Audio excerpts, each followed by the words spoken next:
Where's your mommy? My goodness. Nothing but wildlife today. There are these little black bunnies everywhere. Well, not everywhere. I've seen a handful so far. They're on the side of the road just eating, and they freaking me out because I'm afraid they're gonna run out, and now I'm so worried that one will come out of nowhere. And they're just like tiny. I don't know that they're babies. Maybe they're babies. I mean, they look like small adult bunnies. Anyways, they're freaking me out.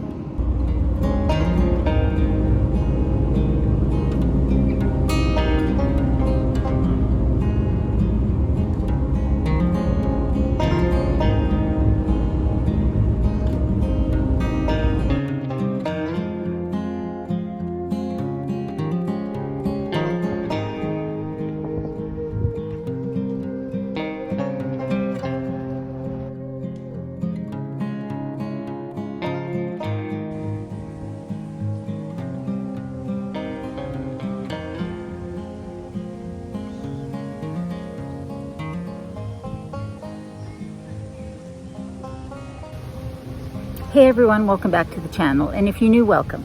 My name is Adelina and I make videos about living in my tiny house on wheels and living a more intentional life. I am not in my tiny house. I'm in Cumberland and I am just wandering around. I've done my chores for the day. Gonna do some laundry later, but I just wanted to come and relax and see more of this pretty little town. My hair, my goodness. Anyways.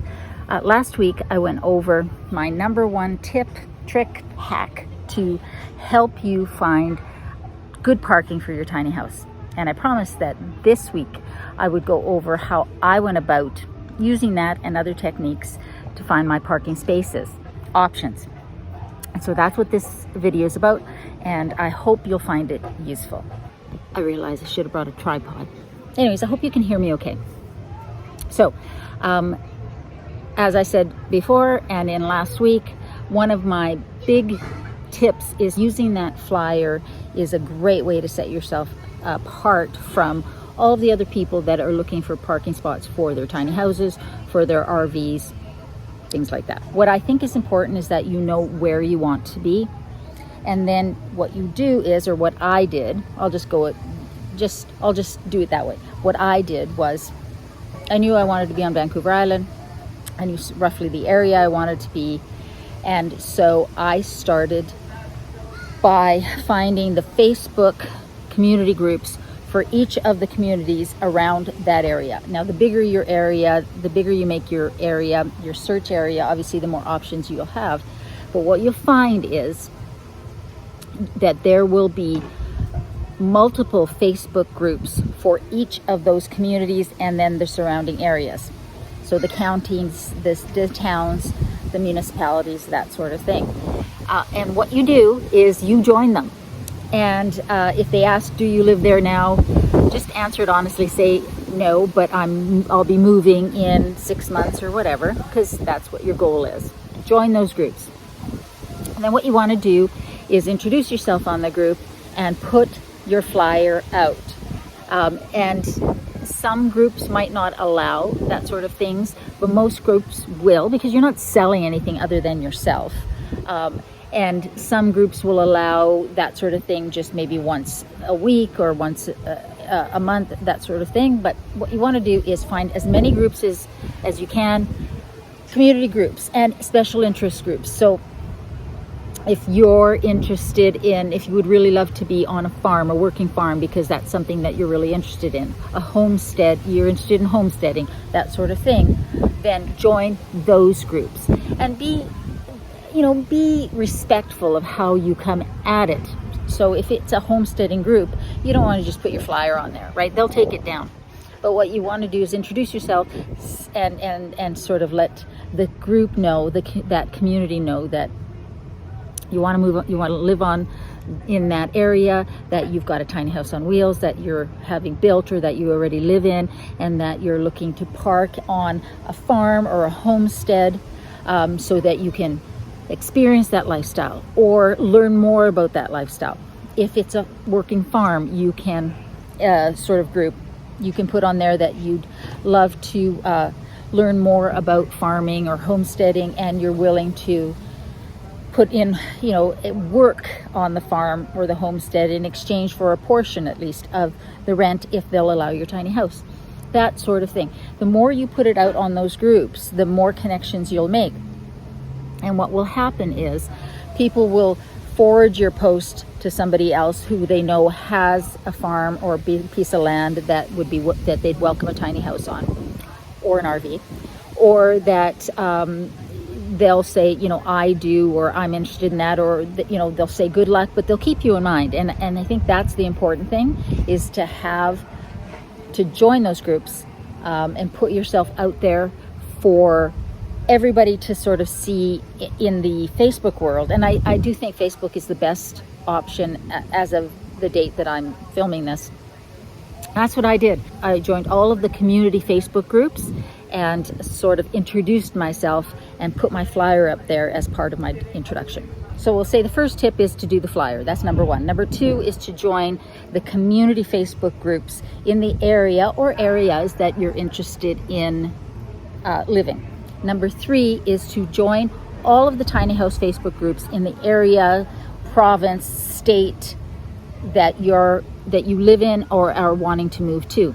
So I joined all of the BC, British Columbia tiny house groups, Vancouver Island tiny house groups, Canadian tiny house groups, all of those tiny house groups.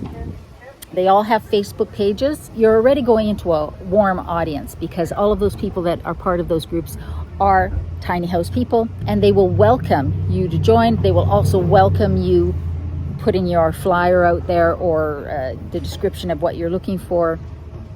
Be active on those groups, comment on other people's posts, and just maybe post pictures of your tiny house and or your build as you're going along, and always with the communication that you're looking for a spot in a specific area. Does anybody know anything? Would anybody have any leads? Really important to join all of the tiny house groups in the area, the province, the state that you live in. So I joined the British Columbia tiny house groups. There was a couple of them on Facebook, even though I knew I wanted to live on Vancouver Island.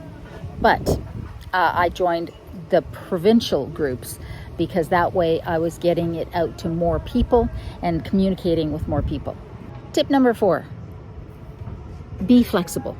So as you know, I always wanted to live on Vancouver Island. However, I knew that it was going to be difficult potentially to find parking on Vancouver Island. So what I did was, as I just said, I joined all of the groups, the tiny house community groups for British Columbia in general, and I made myself be flexible and consider parking spots that were outside of or not on Vancouver Island.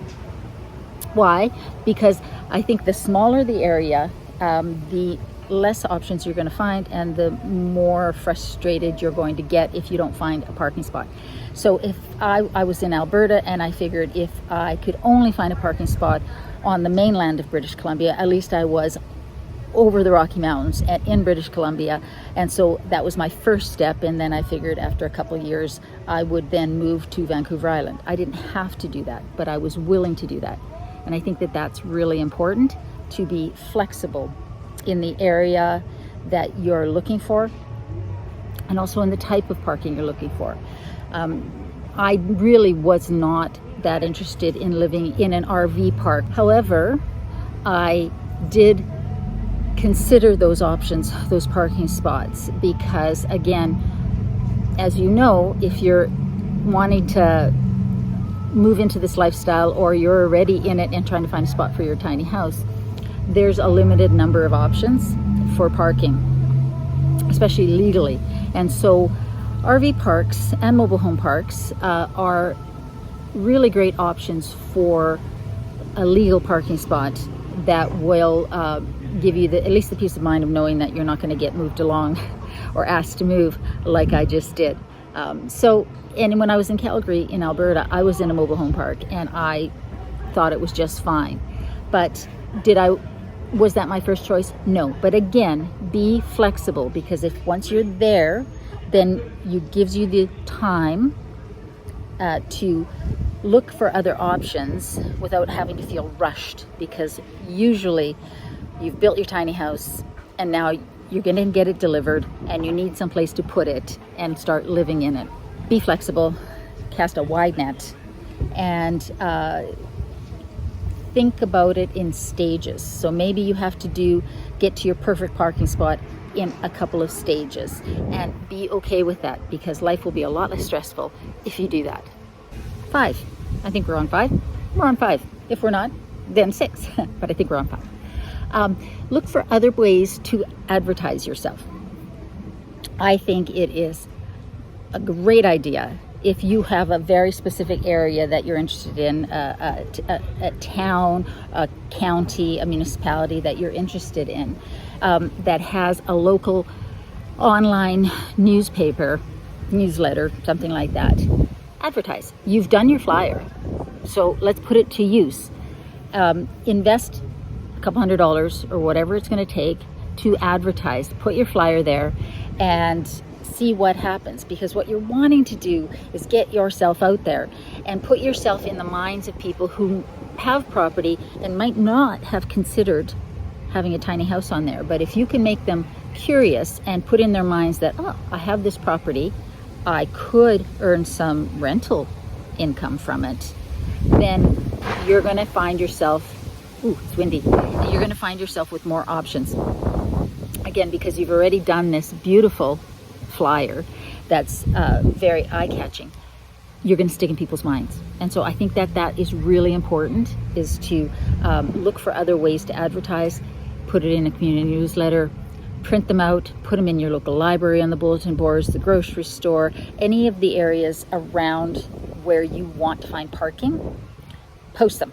Coffee shops, anything that's got a billboard should have your flyer on it. And I would recommend that you make your flyer 5x7 as well as regular size, 8x12, 8x11, whatever, so that it's a little bit smaller. It doesn't take up so much real estate on the bulletin board. It will stay there longer if it's not huge.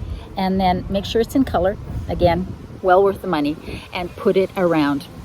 And this is where getting a phone number that is not your personal cell number, phone number, is important, and even an email address that doesn't have your name on it. So get one of those online phone numbers. Like I said last week, the Text Now app will give you a phone number that you can put on these flyers, and then put them out in public places and wait for people to see them. And that's another way that you could potentially find yourself a great parking spot. 6. Many of tiny house builders, especially in the tiny house builders in the area that you're looking for. So on Vancouver Island, there's a couple of tiny house builders. Rewild Tiny Homes is one of them. And on their website, they actually have a section for land for rent, parking spots available. And that is a place where I found my first potential parking spot that fell through. But that was when I was still in Calgary, a year ago? Yeah. Longer than a year ago, doesn't matter. Anyways, and I found it on there. And so whenever you are looking for a specific area or province or municipality, territory, state that you want to live in, look to see what tiny house builders are in that area. Look on their websites, see if they have a resources tab that has a place where potential landlords can put their listings for spots to rent on there. And that is a great way to give you a lead. Okay, I'm not going to hold up 7 fingers because there's people around and they're already looking at me talking to myself. All right, so tip number 7. You found a lead off of a builder's website. You have joined the Facebook tiny house community groups, and you see a posting for that somebody's got a lot for rent, a spot for rent. So now you've got this lead. What do? You send your flyer. The first thing you do is send your flyer. If there's an email address, you send it in the email, and you just say a little bit about yourself. Hey, I'm really interested in the spot that you have available. Here, here's my tiny house, and I would love to touch base to learn more about it, that sort of thing. How does this set you apart? Well, they will have gotten, by the time you've sent your message in, likely, they will have already gotten at least a dozen communications from people who are interested in that spot. But you're the only one who has sent this professionally done, beautifully done color flyer to them. So now you're going to stick in their mind. They know you're serious about what you're doing. They know that you're a professional, that you're employed, all of the things that you've put on your flyer that are important to a landlord. And they're going to reach out to you, guaranteed. Even if they've already given that spot away, they will reach out to you to let you know that, or that they'll keep you in mind, that sort of thing. I don't know how many times that I saw a parking spot available and I sent that, and I ended up communicating with that potential landlord. Whether it worked out or not, at least I had that in. It's how I found another couple of potential parking spots that I almost moved to, that ended up not working out because, either I didn't really connect with the landlord, or the area wasn't ultimately where I wanted to live. But it made me stand out.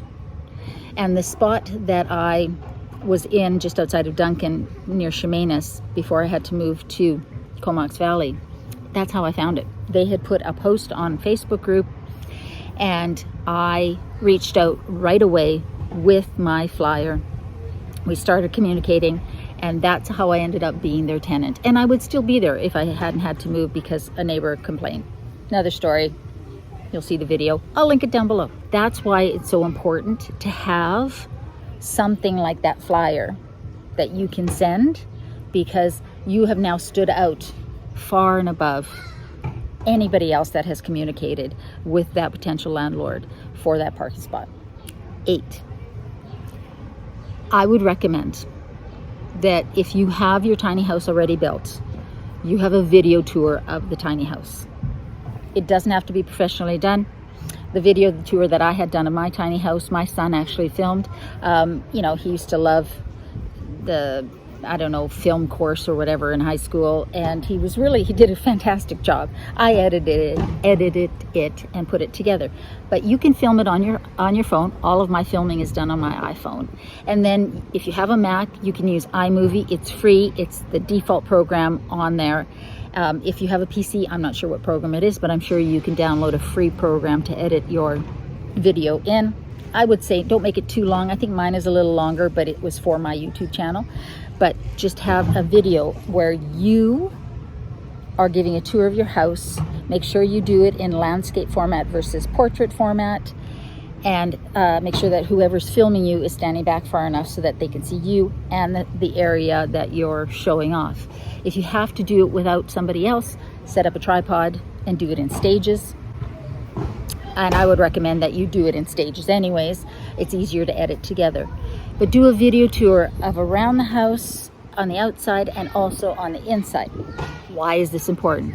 Again, it sets you apart from everybody else. It gives the landlord an idea of how beautiful your tiny house is and gets them excited about having this tiny house on their property.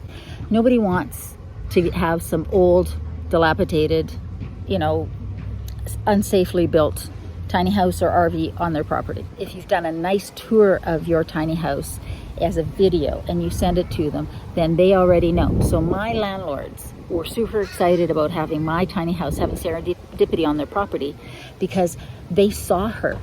They saw me talking about it and how excited I was, and they got to see the tiny house. And that sparked so much excitement in them, so much anticipation, and set me apart from everybody else. So I would say, along with the flyer, having a video tour of your tiny house is such an exceptional way to set yourself apart, and make sure that any potential landlord remembers you in the dozens and dozens and dozens of communications they will get when they post a potential parking spot. So what happens if you don't have your house already built? You don't have something to do a tour of. I would still recommend a short little video. You can maybe hold up your plans. You can maybe hold up some pictures of what your house is going to look like. But what you're doing if you do a video is giving them a sense of who you are. Because I guarantee you, I've heard this from multiple landlords, that they get some pretty weird people communicating it with them, wanting some pretty weird things.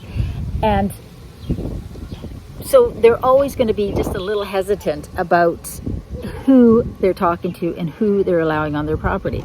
If you've done a video tour, then they already have a sense of who you are. If you don't have your tiny house built yet, do a video anyways. Just a really quick little introductory video. This one you can do in portrait, just saying, hey, my name is Adelina, last name, insert last name here.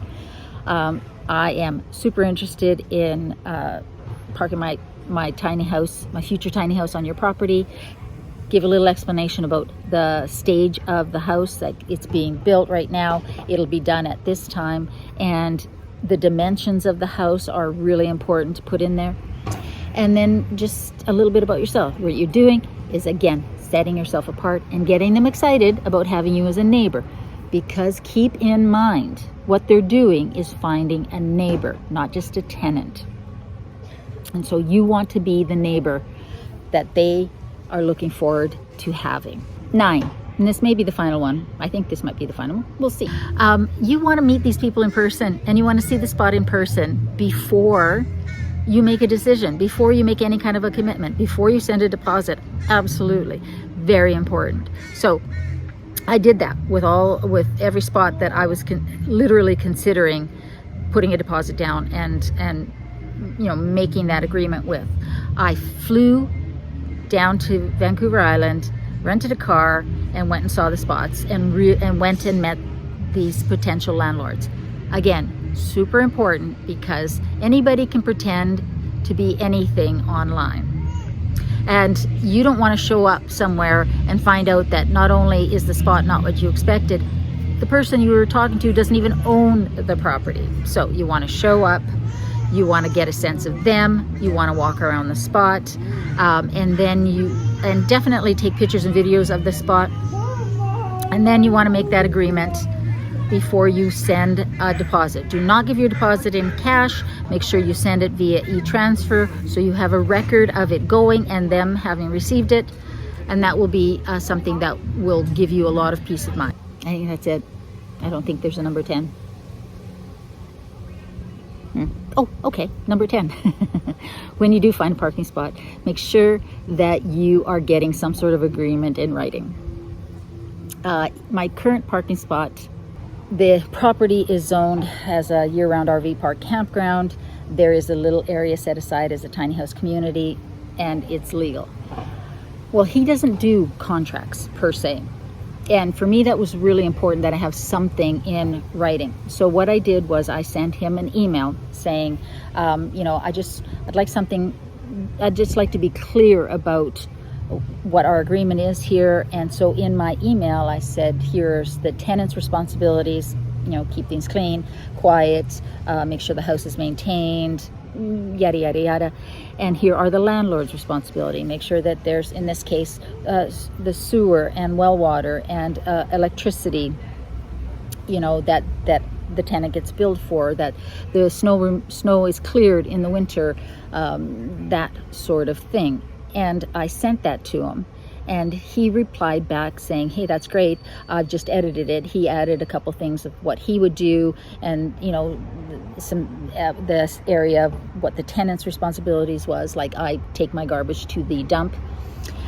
And that was fantastic, because I now have an email that came from him that lays out what my responsibilities are, what his responsibilities are. And it doesn't matter to me that there is no formal signature on this, because I have this document, this email, as my proof.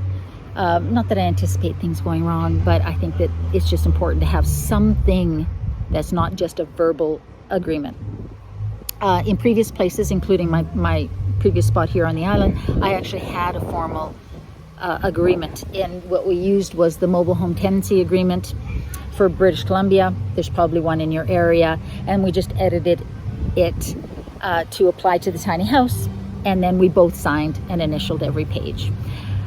That was fantastic as well. So whatever it is, just make sure that you have that. Make sure that at the very least, you're getting the amount of rent that's going to be charged, what it includes, what's your responsibility to pay for, what's the landlord's responsibility to pay for, and also what is the process if you decide you need to move, how much notice do you have to give, or if they decide they want you to move, how much notice do they have to give. Again, very important things to have in writing of some sort, even if it's in an email, because now you have something that came from them, which can be construed, you know what I mean, can be assumed to be a contract of some sort. I'm not a lawyer, I don't even play one on TV, but I do know that that will be a very good thing to have in your hand if there is some sort of dispute. I'll tell you a little story. There was a spot on Vancouver Island that I almost took. But when I finally, my spidey senses were kind of tingling about this couple, but you know, it was a beautiful spot.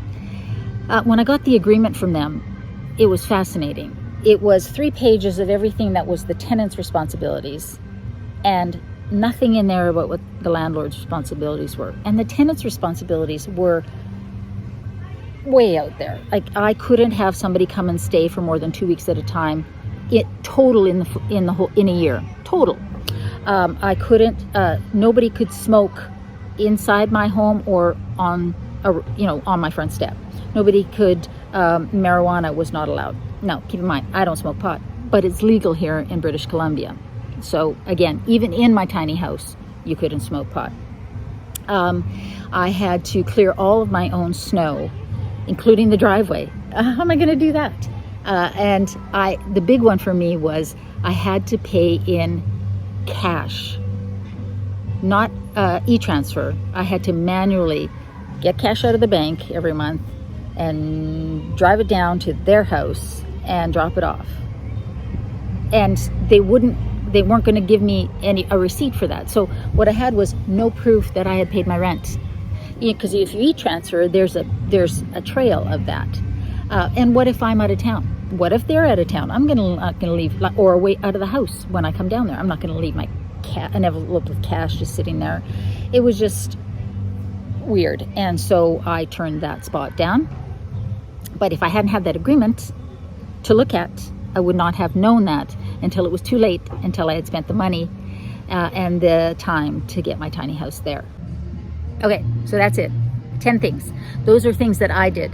The only thing on that list that I didn't do is post something on in a newsletter or online newspaper. I looked at it, I looked at the price, and was considering doing that, and then it turned out I didn't need to do that because my flyer, just sending it out, really worked. But my process was very simple. I joined all the groups and I looked at the posts on them regularly, especially the tiny house groups, because that's where people will post potential parking spots. As soon as I saw a posting for a potential parking spot, I sent a reply and my flyer right away. If I got a response from that landlord, then I sent the video and I asked for an time for us to have a video chat. I think a video chat is really important versus just a telephone chat. Because the more they get to know me, the more they get to know you, the more human you are, and the more excited they get about having you on their property. What is that? Don't know what that was. And then I kept up regular communication and asked for some sort of documentation or at least an understanding of what the agreement would be. But the more communication you have with these people, the better sense you will get of them. And then, of course, you want to meet with them in person before you make a final decision. You really want to get a sense of what the spot looked like and how and what they're like in real life, because you don't want to show up and have it be nothing like you expected it to be, like they presented it to be. All right, guys, that's it. Those are my tips. That's how I approached my tiny house parking search. It worked for me. I think it will work for you.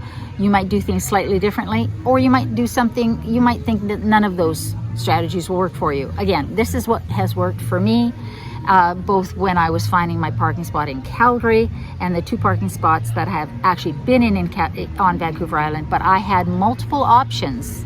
Keep that in mind. I had multiple options to choose from on Vancouver Island and even on the mainland of British Columbia before I made my final choices. If you have additional questions, If you want some clarification, just put those questions down below and I will answer them in a video, because I feel so strongly, so passionately about having a process that will help you find the best parking spot for your tiny house and the best landlords that will be your neighbors going forward.